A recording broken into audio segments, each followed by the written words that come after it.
बड़ी खबर के साथ जेएमएम नेता और पूर्व मंत्री मिथिलेश ठाकुर के पोस्ट पर बवाल मचा हुआ है। देश का खंडित नक्शा पोस्ट करने का यह आरोप पोस्ट पर बाबूलाल ने आपत्ति जताई है। बाबूलाल ने पोस्ट को बताया शर्मनाक।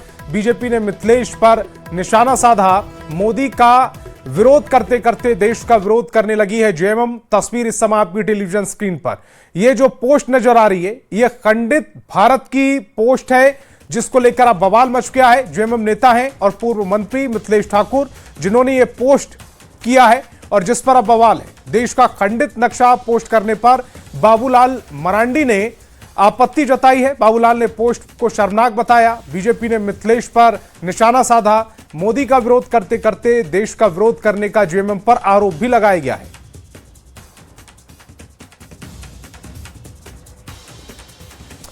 तो दो तस्वीरें समय आपकी टेलीविजन स्क्रीन पर हैं। जो दूसरी तस्वीर आप देख रहे हैं वो ऊपर नाम पर गौर कीजिएगा, मिथिलेश कुमार ठाकुर। मिथिलेश कुमार ठाकुर ने वो पोस्ट किया जिस पर पहली तस्वीर अब जो देख रहे हैं आप वो बाबूलाल मरांडी की प्रतिक्रिया है। बाबूलाल मरांडी ने उस पर प्रतिक्रिया दी है। उन्होंने कहा है कि दरअसल जेएमएम की आदत हो गई है, मोदी का विरोध करते करते देश का विरोध करने की उनकी आदत है। यह खंडित नक्शा पोस्ट किया गया है मिथिलेश ठाकुर की ओर से जो पूर्व मंत्री हैं और जिसके बाद अब बाबूलाल ने ही आपत्ति दर्ज कराई है।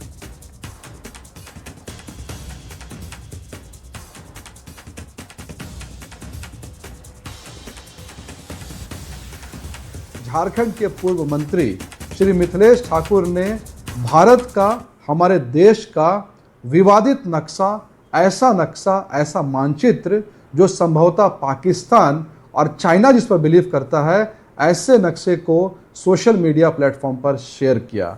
हम उनके इस स्टेप की कड़ी शब्दों में निंदा करते हैं। साथ ही साथ झारखंड सरकार से यह भी मांग करते हैं कि ऐसे पोस्ट करने वाले मंत्री पे जो भी सख्त से सख्त कार्रवाई हो वो की जानी चाहिए। साथ ही साथ पूर्व मंत्री को पूरे झारखंड से, पूरे देश से इस संदर्भ में माफी मांगनी चाहिए। और मिथिलेश ठाकुर के एक सोशल मीडिया पोस्ट के बाद सियासी बयानबाजी तेज हो गई। बाबूलाल मरांडी और बीजेपी की ओर से लगाए गए आरोपों पर मिथिलेश ठाकुर ने पलटवार किया। उन्होंने आरोप लगाने से पहले बीजेपी पर अपने गिरेबान में झांकने की नसीहत दी। उन्होंने विवादित नक्शा साझा किए जाने पर सफाई दी है। साझा किए जाने पर उनकी ओर से सफाई आई। कहा कि उनका परिवार स्वतंत्रता सेनानी का परिवार रहा है। मिथिलेश ठाकुर ने कहा कि वे देशभक्त भी हैं और राम भक्त भी।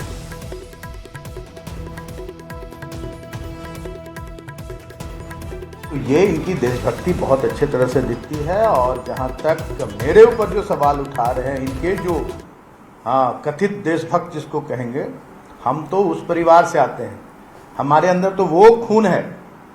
हमारे पिता इस देश के महान स्वतंत्रता सेनानियों में से गिने जाते थे और बड़े बड़े महान स्वतंत्रता सेनानियों के साथ उन्होंने आज़ादी की लड़ाई में अपनी अहम भूमिका निभाई। बरसों बरसों जेल में रहे। तो हमारे अंदर वो देशभक्ति का खून है।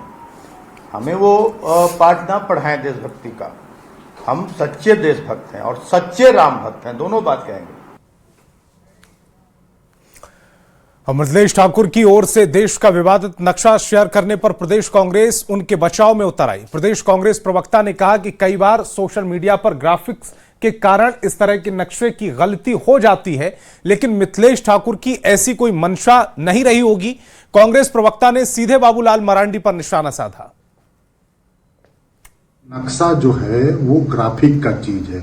वो कहीं का उठा के कहीं जो है, आप सभी जानते हैं सोशल मीडिया में किस तरह से होते हैं। इसका कहीं से ये अर्थ नहीं निकाला जा सकता है कि पूर्व मंत्री मिथिलेश ठाकुर ने कोई देशद्रोह जैसा कोई काम किया है या उनकी कोई उस तरह की मंशा रही होगी।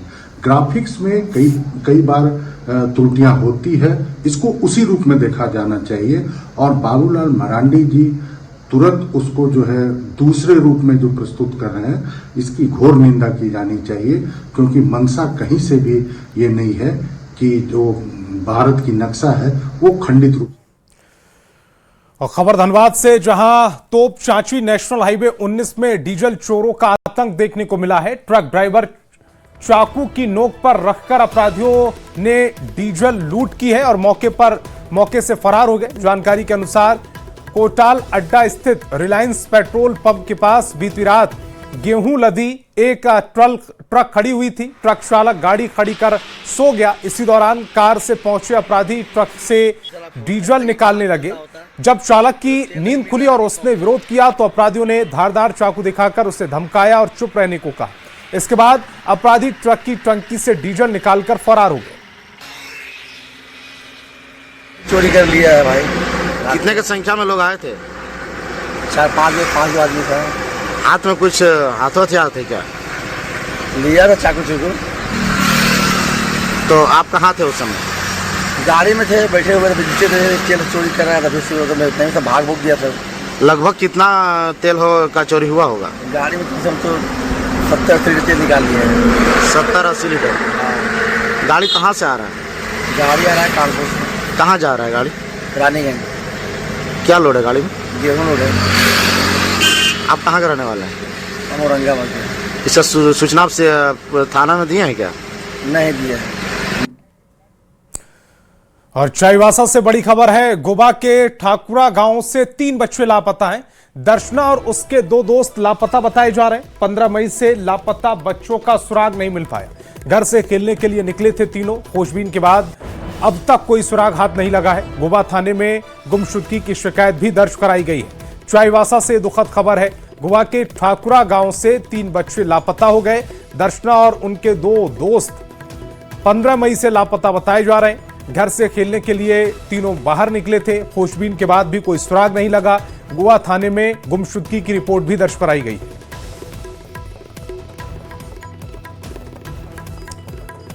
और पाकुड़ से बड़ी खबर है, जहां के माल पहाड़ी ओपी थाना क्षेत्र के सुंदरा पहाड़ी गांव में आदिवासी परिवार के सामाजिक बहिष्कार का मामला सामने आया। गांव की पंचायत पर एक परिवार का हुक्का पानी बंद करने और काम करने से रोकने के साथ ही 2 लाख रुपए का जुर्माना लगाने का आरोप है। पीड़ित परिवार ने पूरे मामले को लेकर प्रशासन से सुरक्षा और न्याय की गुहार लगाई। पीड़ित ने आवेदन में बताया कि 12 मई को उनके बेटे सूरज टुडू की शादी हुई थी। इसी दौरान गांव के एक व्यक्ति की मृत्यु हो गई और 13 मई को उनका अंतिम संस्कार किया गया। परिवार का आरोप है कि शादी की व्यस्तता के कारण उन्हें अंतिम संस्कार की जानकारी नहीं मिल सकी, जिस वजह से वे उसमें शामिल नहीं हो पाए। जिसके बाद आरोप के अनुसार 16 और 17 मई को गांव में करीब 300 लोगों की बैठक बुलाई गई, जिसमें चुड़का टुडू से जुड़े 15 परिवारों का सामाजिक बहिष्कार करने का फैसला लिया गया। गांव में मर गया था। हम लोग को जानकारी भी नहीं था, लेकिन इन लोग जानकारी भी नहीं दिया था। लेकिन इन लोग जानकारी भी नहीं दिया है, तो इसके बाद इन लोग क्या कर रहा है, फिर हम लोग को फाइन कर रहा है। वहीं इस मामले में ग्राम प्रधान सकल टुडू ने आरोपों से इनकार किया है। कहा है जमीन विवाद से जुड़ा ये पूरा मामला है।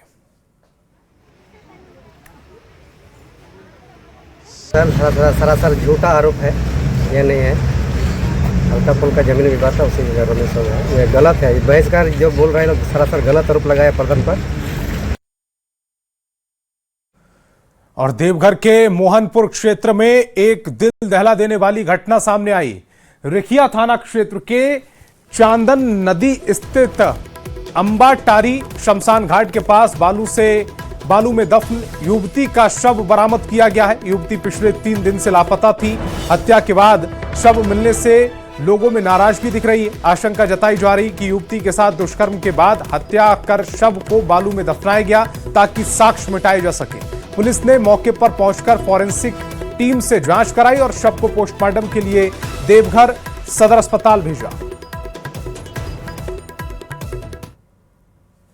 जो पैर उर इसका लड़की है कि नहीं है, जो वो पैर उर आधा दिखा रहा है, हल्ला किया वो। तो हम लोग घर से गए वहाँ चांदन नदी के पास देखने के लिए। तो देखें जो हमारा बहन है, वो जब देखे तो उसको हालत बहुत गंभीर बुझा रहा था। तो देखने से हमको लग रहा है कि इसको बलात्कार करके बेहोश करके इसको मारा गया है। तो वही देख करके जब तक फिर पुलिस प्रशासन को फ़ोन किए तो वो आया, वही छानबीन कानून कार्रवाई जो कर रहा था वही कर रहा है।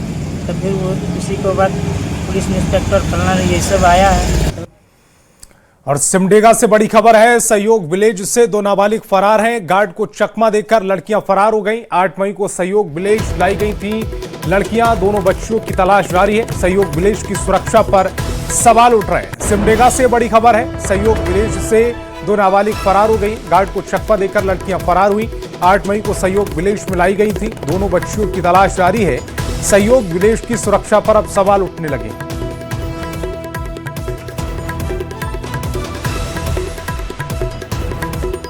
के जो है उनको ढूंढने के लिए जो है वो आवश्यक कार्रवाई की जा रही है। नेबरिंग थानास को भी संपर्क करके उनके बारे में सूचित किया गया है। साथ ही ग्राम स्तर पे भी जो हमारा आसूचना तंत्र है उसको इन्फॉर्म किया गया है और जल्द ही उनकी बरामदगी कर ली जाएगी। और चाईबासा से बड़ी खबर है। मिड डे मील में कीड़ा मिला, भूखे रह गए बच्चे। खूंटपानी प्रखंड के उत्क्रमिक प्राथमिक विद्यालय बनाम कुडू का यह पूरा मामला है। सेंट्रलाइज किचन से स्कूल में यह खाना लाया गया था। जिला शिक्षा अधीक्षक ने 2 सदस्यीय जांच कमेटी बनाई है। तो चाईबासा से बड़ी खबर है। मिड डे मील में कीड़ा मिला जिसकी वजह से बच्चे भूखे रह गए। खूंटपानी प्रखंड के उत्क्रमिक प्राथमिक विद्यालय बनाम गुट्टू का यह मामला है। सेंट्रलाइज किचन में स्कूल में यह खाना लाया गया था। जिला शिक्षा अधीक्षक ने 2 सदस्यीय जांच टीम बनाई है।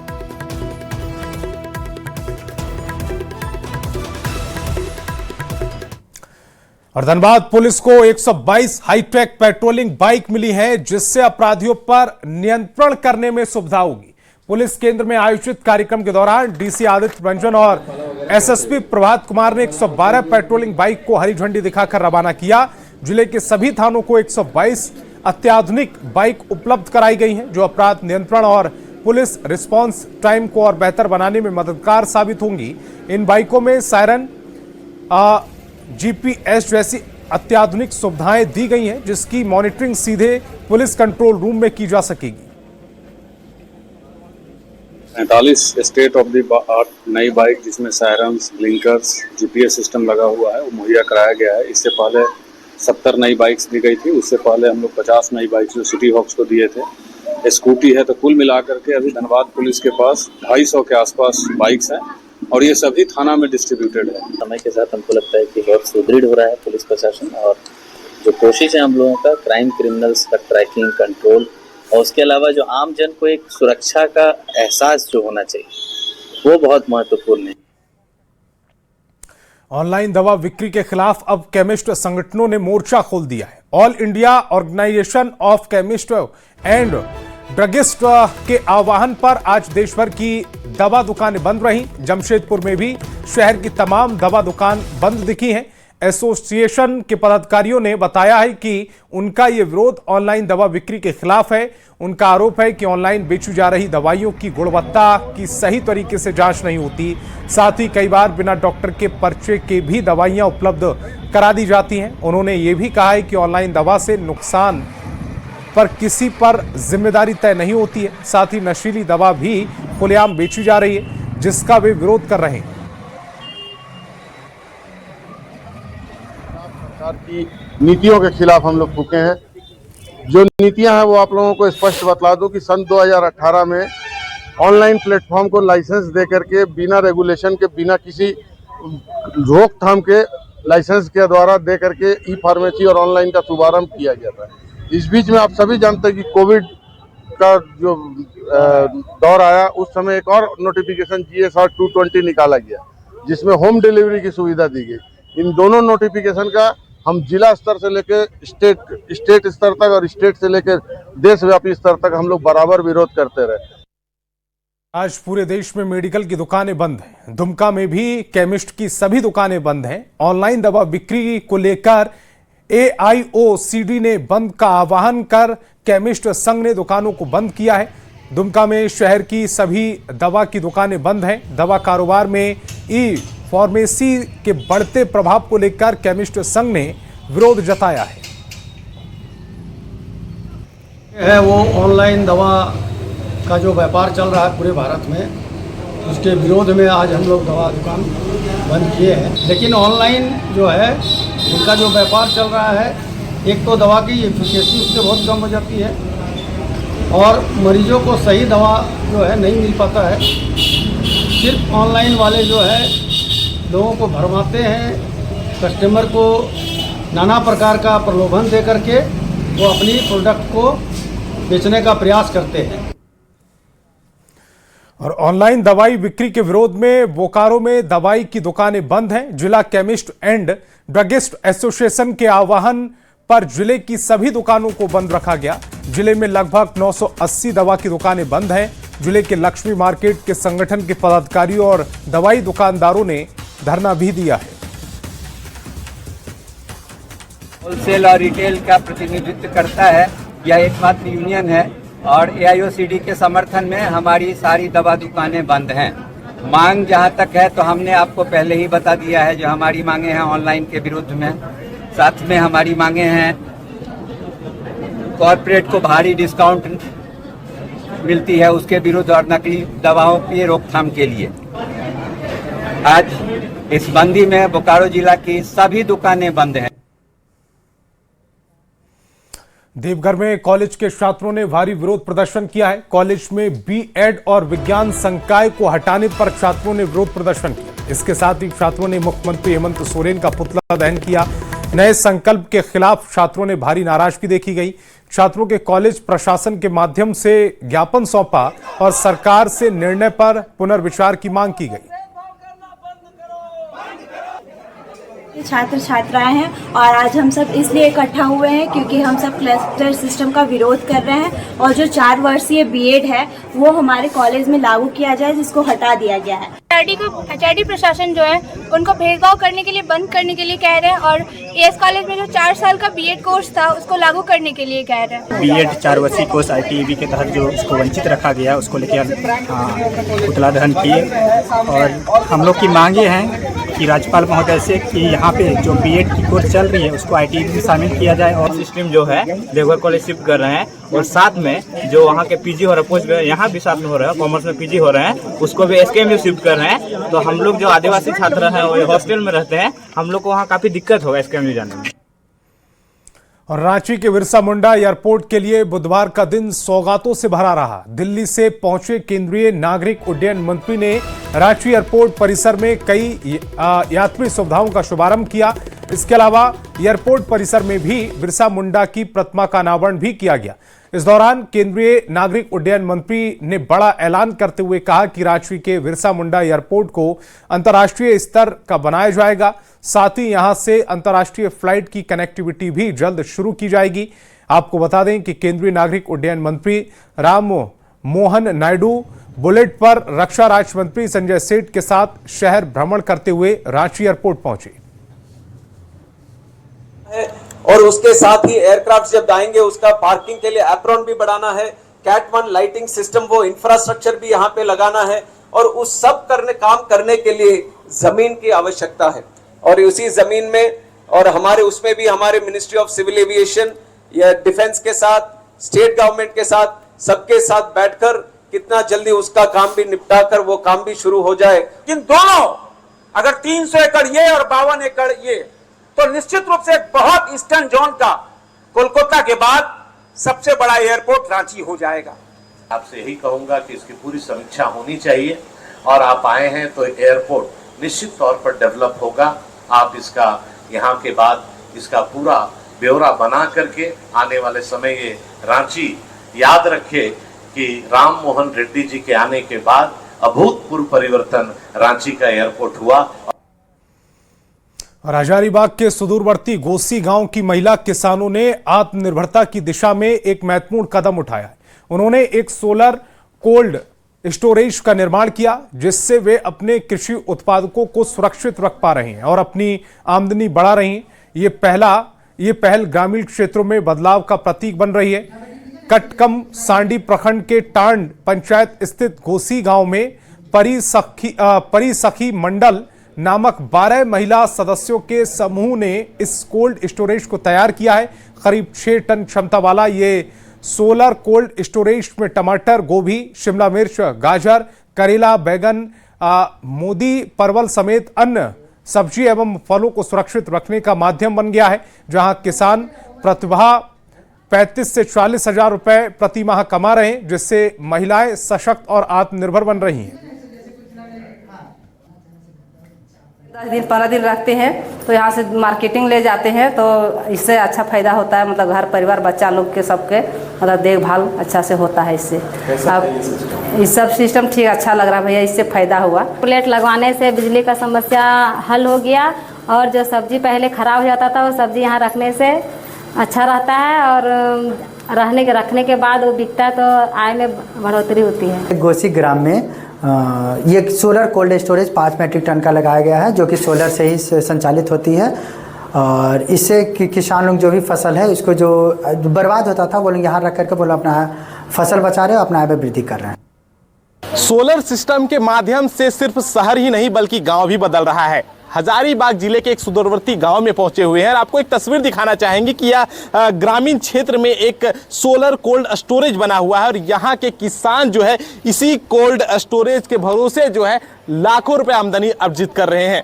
जो तस्वीर में आपको दिख रहा है कि यहाँ की जो महिलाएं हैं वो एक समूह बनाकर जो है यहाँ पर कई जो सब्जियां उत्पादन करती थी उसे जो है यहाँ पर रखती है और यहाँ रखने के बाद जो है जब बाजार में अच्छा दर उपलब्ध होता है उस वक्त जो है सब्जियां को बेचने का काम करती है। महिलाएं बताती है कि उनसे जो है इस सिस्टम के माध्यम से उनका सब्जियां बर्बाद नहीं हो रहा है बल्कि जो है सही समय पर जो है उसका बाजार में भेजते हैं और एक अच्छा खासा मुनाफा भी अर्जित कर रहे हैं। तो हम कह सकते हैं कि जो पुरुष किसान थे उसके साथ साथ जो है महिला किसान भी जो है खेती बाड़ी के क्षेत्र में आगे बढ़कर एक अच्छा मुकाम हासिल कर रही हैं।